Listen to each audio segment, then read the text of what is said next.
पौराणिक जो पूजा पद्धति है, जैसे आप देखें, हम जात का नाम जिसको देते हैं, कहीं 12 साल बाद होती, कहीं 5 साल बाद, कहीं 6 साल बाद। वो 2011 में इस मेले के लिए 2 लाख की स्वीकृति हुई थी और आज तक भी वो उसी 2 लाख पर आयोजित किया जा रहा है। नहीं, आपकी तरफ से क्या कोई पैरवी इस दिशा में की जाएगी? मुख्यमंत्री इसको और आगे बढ़ाने की बात आएगी तो मैं सीएम साहब से सारे बात में इसका ग्रेड बढ़ाए जाने की या इनके नाम पर कोई संग्रहालय या पुस्तकालय खोले जाने की क्या जरूरत नहीं लगती? जो नागेंद्र संग्राम मोलू भरदारी जो मेला, ये हमारे लोगों की पहल है, जो लोग पहले पूर्व प्रमुख थे उन्होंने किया। पर स्पेशली आपकी तरफ से क्या पैरवी हुई, इसको युवा जानना चाहते हैं। हमेशा देखा कोई किसी तरीके का मास्टर प्लान या किसी तरीके का कोई प्लान आपने तैयार कर दिया है क्या? और जो 2 लाख का जो बजट है वो बढ़ेगा कि नहीं बढ़ेगा? जैसा कि अभी अमर शहीद नागेंद्र सकलानी और मोलू भरदारी मेला यहाँ पर आज दूसरा दिन है और आज के जो मुख्य अतिथि हैं विनोद कंडारी जी, वो यहाँ पर पहुंचे हुए हैं। हम उनसे बातचीत करते हैं। अपनी जो अभी उन्होंने भाषण दिया है बड़ी गर्मजोशी से, उसमें भी उन्होंने कहा कि जनता के लिए वो हर वक्त तत्पर है। कंडारी जी, जैसा कि ये कई वर्षों से ये मेला यहाँ पर आयोजित हो रहा है, अभी जो वर्तमान स्तर पर इसको भव्य रूप देने की बात आपने कही है, इसकी भव्यता के लिए 2 कार्यकाल में आपने क्या अभी तक किया? आप देखिए, पहले इस मेले का स्वरूप क्या था, आज आप देख लीजिए इस मेले का स्वरूप कितना बड़ा मैंने चुके है।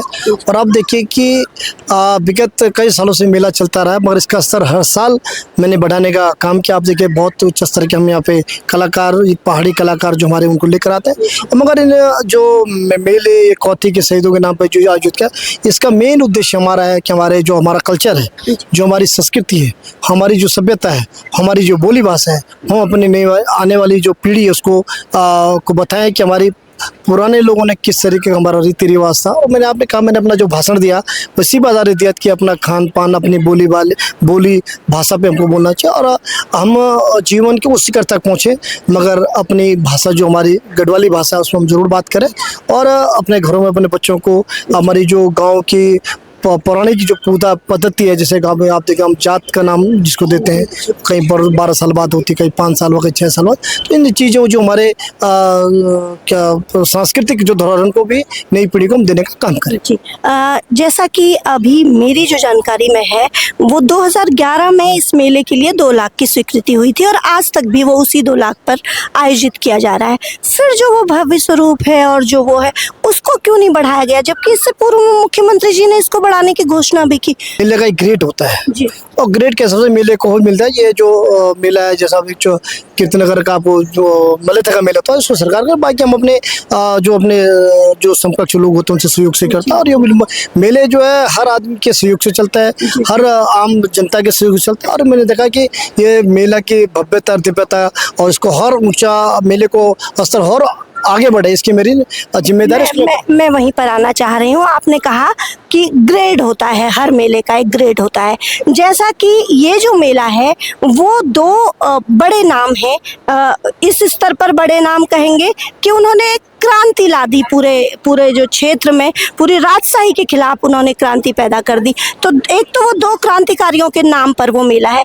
किसी तरीके का संग्रहालय या पुस्तकालय उनके नाम पर करने की कोई योजना बनी या उसके लिए घोषणा हुई या उस पर कोई काम हो रहा है? देखो, नगर पंचायत हर साल काम, जैसे आपने देखो पार्क हमने यहाँ पर बना रखे, पार्क में हर साल हम सौंदर्यकरण भी करते हैं। और ये मेला जो देन है और यहाँ के जो पूर्व प्रमुख रहे स्वर्गीय रणवीर सिंह कटाई जी ने ये मेले की शुरुआत की थी।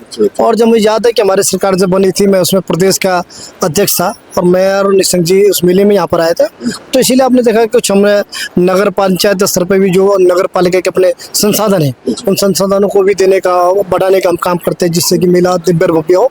और आपने देखो कितने उच्च स्तरीय कलाकार यहाँ पर आते हैं, तो निश्चित तौर पर उनको भी आर्थिक सहयोग हम लोग प्रदान करते हैं। और मेला मेला हमारी संस्कृति का धरोहर है और आपने कहा सरकार में इसको और आगे बढ़ाने की बात आएगी तो मैं सीएम साहब से इस बारे में बात। मैं वही कहना चाहती हूँ कि इसका ग्रेड बढ़ाए जाने की या इनके नाम पर कोई संग्रहालय या पुस्तकालय खोले जाने की क्या जरूरत नहीं लगती है? कि जो आपने कहा, आपने अपने भाषण में भी इस बात को कहा कि नई जो पीढ़ी है, जो युवा पीढ़ी है, जो बच्चे हैं, वो जाने इन शहीदों के बारे में, या इस पट्टी, जो ये पूरी पट्टी है, चाहे वो देवप्रयाग क्षेत्र की हो, चाहे वो कीर्तिनगर के इलाके की हूँ, वो सैनिकों से और वीर सैनिकों की गाथाओं से भरी पड़ी है। देखिए अभी मैंने जो आपने देखा होगा यहाँ पे शौर्य कुटिया का मैंने अभी लोकार्पण किया कि यहाँ के लोगों ने मुझसे कहा जो लोग हमारे शहीद हुए आर्मी में, तो अभी हमारे सैनिक जवान यहाँ बैठे हुए। और मेले का आपने कहा कि ये जो नागेंद्र सकरा निमोलू भरतारी जो मेला, ये हमारे लोगों की पहल है, जो लोग पहले पूर्व प्रमुख थे उन्होंने किया।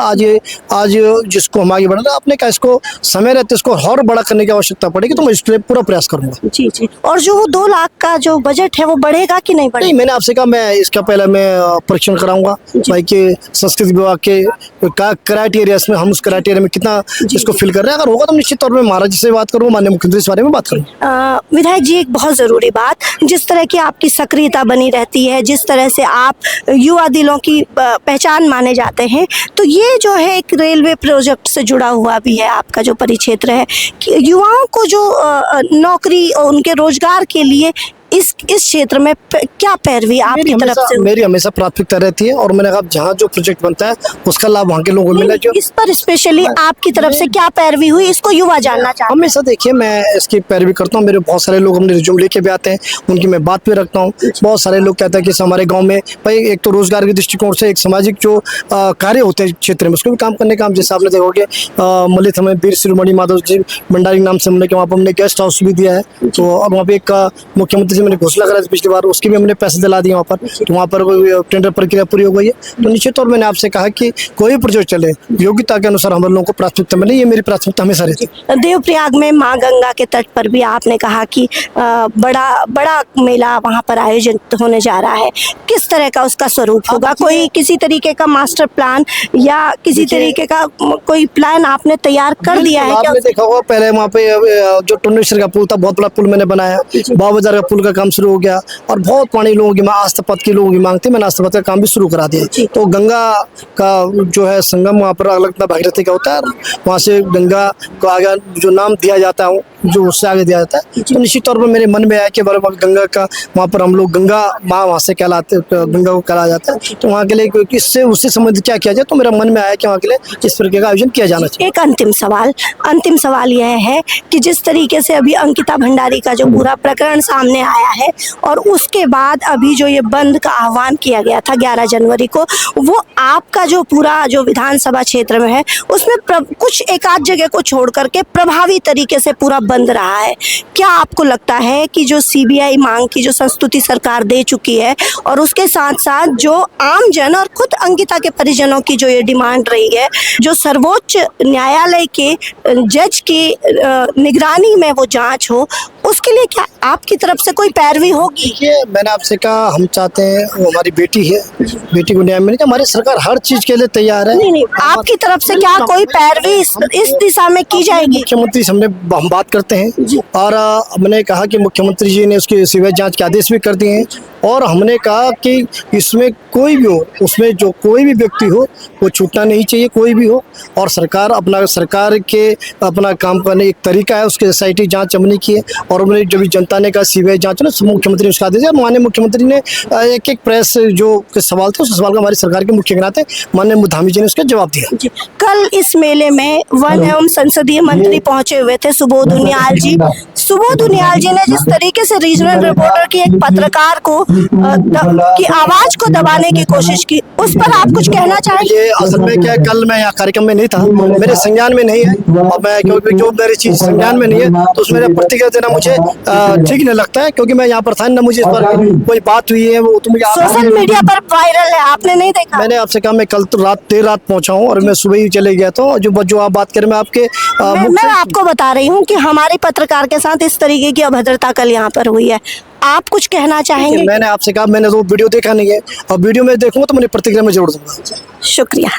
तो अभी जो स्थानीय विधायक विनोद कंडारी जी ने अपनी पूरी बातचीत रीजनल रिपोर्टर के सामने रखी, और जो ये मेला है किस तरीके की क्रांति का जो एक प्रतीक है, और जब रीजनल रिपोर्टर ने कल यहाँ पर इस मौके पर एक क्रांतिकारियों की याद में जो एक शहीदी मेला होता है, उस मौके पर जब जनता के से जुड़े हुए सवाल यहाँ पर किए गए, तो मंत्री जी ने जिस अभद्र टिप्पणी के साथ पत्रकार को रोकने की कोशिश की है, वो जनता की आवाज को दबाने की कोशिश हुई है।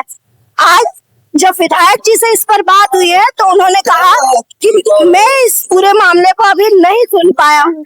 देखते हैं कितने विधायक इस पर बात करते हैं। धन्यवाद।